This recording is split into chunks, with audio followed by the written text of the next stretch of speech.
Hey guys, it's Adria. So today I wanted to just pop on here and I don't know, I wasn't even planning on filming this video, but I've been watching a lot of videos surrounding the Colleen Ballinger situation that has recently been a huge talking point on the internet lately. And the more I've seen, the more I'm like, oh my gosh, like this is crazy. And I actually saw a TikTok about an hour ago that really it kind of just sent me over the edge. Obviously, I'm not going to go into great detail about what's been going on, but if you're a person of the internet, you probably have heard about the Colleen Ballinger situation as of now. So essentially, there's been a lot of inappropriate conduct with her fans, and a lot has come to light. A lot of victims are speaking up about it. I kind of felt compelled to share a bit because I have spoken a lot about abuse as it pertains to children and with the internet and things like that. And I did a video years ago, like when the whole Daddy of 5 scandal arose.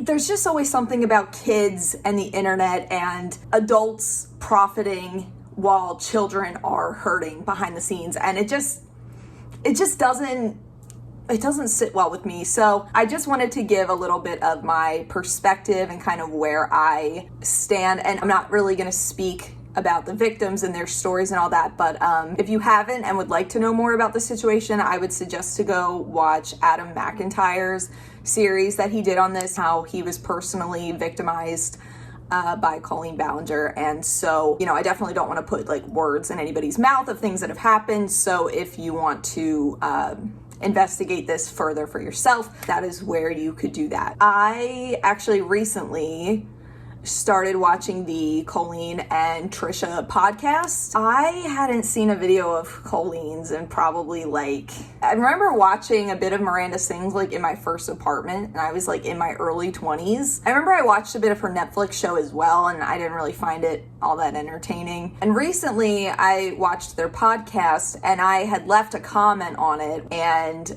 because they were dressing up in fun costumes and like they wanted suggestions and ideas to dress up, and I had suggested Trisha dress up like Miranda Sings and Colleen dress up like one of Trisha's iconic looks, which at the time of writing it was before all of this, I don't even want to say like scandal or drama, whatever. It's before all of this really came out, you know. The comment got a lot of traction and a lot of people like really liking my comment, thinking it was a good idea. But then after, you know, all of this kind of unfolded, I got this reply on it. I got that notification and I was like, oh my gosh, like I should probably delete this comment. You know, I kind of forgot that I had written it and I was like, oh geez, like I should probably delete this because I didn't want anyone that follows me to see that potentially, you know, like I didn't want anybody to get the wrong idea. I didn't want anybody that didn't know me to see that comment and then click on my channel and think that I was like, you know.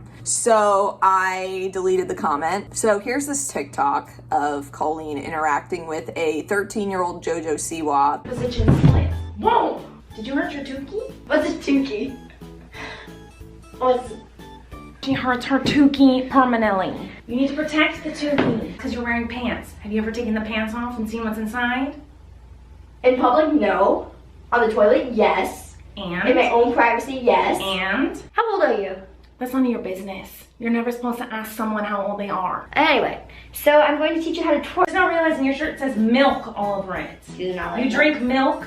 Yes. You know that comes from a private part? Do you know that you drank milk when you were a kid? No, I did not. Well, you never And my mom tried to make me drink that, and I would be like, get away, pervert. I'm not drinking that out of your private. Whoa! There were a lot of TikToks circulating, like she was having kids come on stage at her shows, you know, fans of hers, and doing like inappropriate things, like spreading kids' legs open and doing all these sorts of things. I don't mean to like gloss over this and skim over this, but I was just thinking about this last night. There's a certain responsibility that you take on as an internet person, and I myself am a very, very small creator, but I have had interactions with supporters, like people that know me from the internet. And many years ago, my stepdad was a middle school teacher, and there was a girl in his class that watched my videos and was like a big fan of mine. And so we set it up so that I could go to the school to meet her, and it was such a fun day, and we even ended up going to Dunkin' Donuts together, and it was such a nice experience. But like, when I was doing that, I remember thinking to myself, the responsibility that I had on my shoulders as somebody that this young girl looks up to. And so with hearing these stories of these young people that really looked up to this woman, and the way that she just didn't really take that as a responsibility. You know, there's a lot of like discourse online of like, you know, can you be friends with fans? Can you be friends with people? And I do think there is a strange power dynamic in play. It's kind of like when you go to work and it's like your boss, you know, even if you're the same age as your boss, there is a power dynamic that changes the nature of that relationship. And over the years, I've loved DMing people that support me, but I've always seen it as like there's a boundary there. So I think with seeing all of the weird DMs and the inappropriate conversations, I'm like,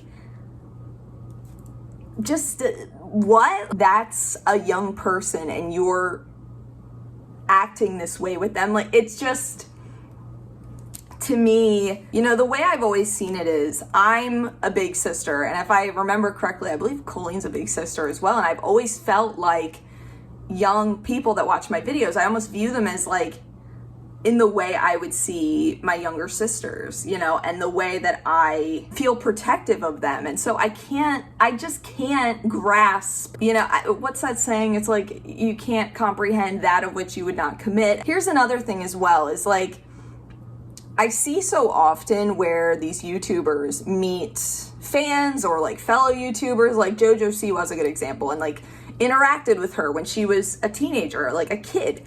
And then it's like, oh, well, now she's an adult, and the nature of the relationship feels shifted. My young fan who I went to meet at her middle school, I believe I know she's out of high school at this point, like she's an adult, but like if I were to ever see her again, I would treat her the same as I did then, because it's the same. I wouldn't be like, hey girl, let's go get drunk now. Like there's a responsibility you have as a person that they looked up to. You know, if you go back to school to revisit your teacher from when you were a kid, and then the teacher's hitting on you or asking you inappropriate questions, you'd be like, what? That's even if you were of legal age. So the fact that she was having these adult conversations with people that were teenagers, I just can't wrap my head around it. It's so crazy how often we see this with YouTubers, with like television show creators, with actors,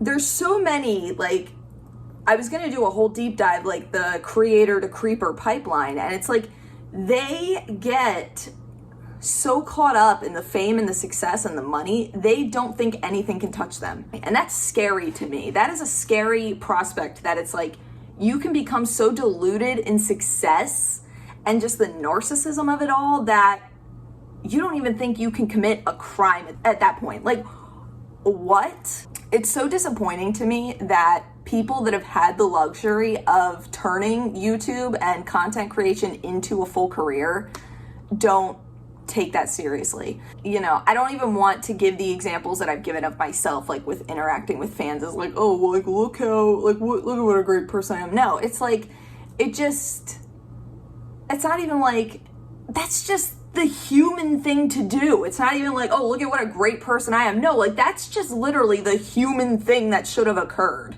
That's not, I'm such a good person. That's just, I'm just being a person. And I can't imagine deviating from that in any way. And personally, I think that the least she could do at this point is just own up to it. It's so disappointing. It is so disappointing. It's like, how many people are we gonna make famous that are just pieces of shit? And, you know, even if deep down, even if she is not this person deep down, like even if she has really changed over the years and doesn't partake in behavior like this anymore, you know, let's just say for argument's sake that she has changed. Why would you not want to make this situation right? Why would you not want to apologize and actually clear the air? All of this to say, I do not support this behavior. I don't support her. You know, when I was watching the podcast, I was unaware of any of this. And yeah, I don't know, I guess I just wanted to give my 2 cents, because here I am, I'm almost 30 years old, I'm 29, and trying to imagine thinking that interacting with teenage boys in such a manner, it's weird to me. It's very strange to me.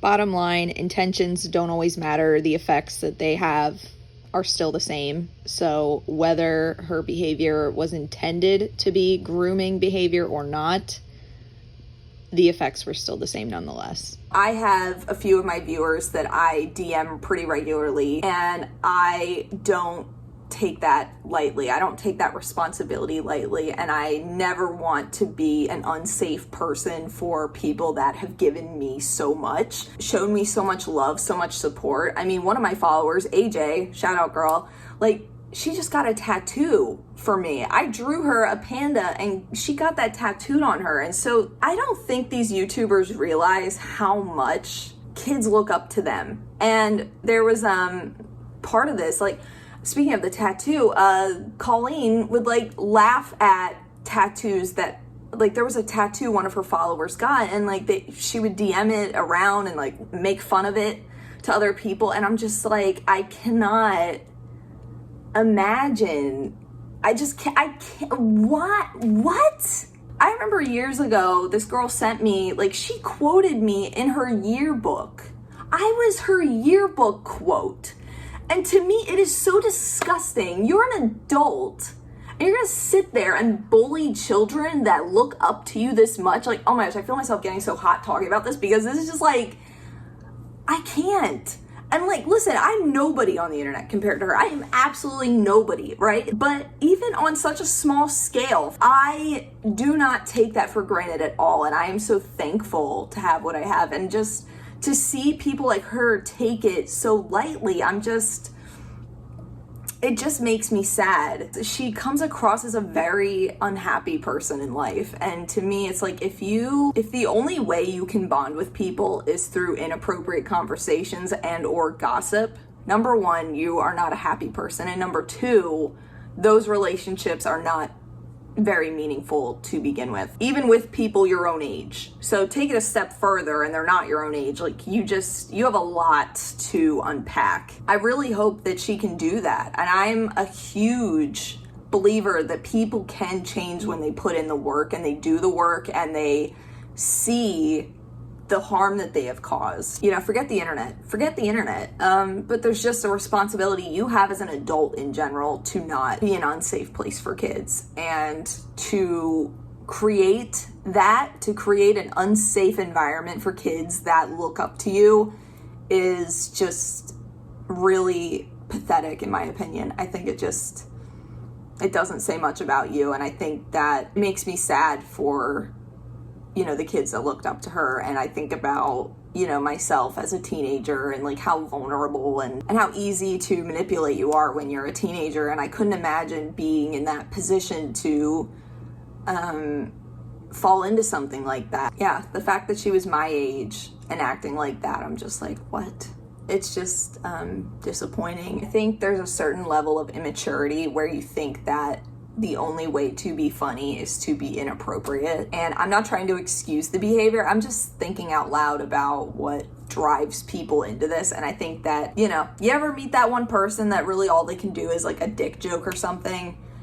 It just, you know, when you can't be funny, you're just inappropriate. I mean, you know, when you don't bring much else to the table, that's where you go to. And it's just, you know, we can all do better than that. To me, it comes across as somebody that is very insecure and very out of place and doesn't understand their responsibility as an adult. So that was my thoughts on the situation. I don't know. I'd love to know your thoughts on this situation and what you guys think. And I don't relish in anybody losing their success or, you know, dealing with things like this. Like, I don't doubt that this isn't difficult on her mental health, but I also acknowledge it's like, this has been hard on the mental health of the people that were in this situation. So it's like, it's just an all around very unfortunate situation that I don't think anybody in this wants to be a part of. But I mean, really the only thing she can do now is apologize and grow from this. I don't know if she's gonna do that. I don't think your career is worth denying people's experience. And there's a saying that's something like, abuse is defined by the victim. So if somebody is telling you that you abuse them, listen. These celebrities and content creators gotta do better, y'all. I'm gonna go. I'm gonna go. So I have to go pack for my vacation. So I will see you guys later.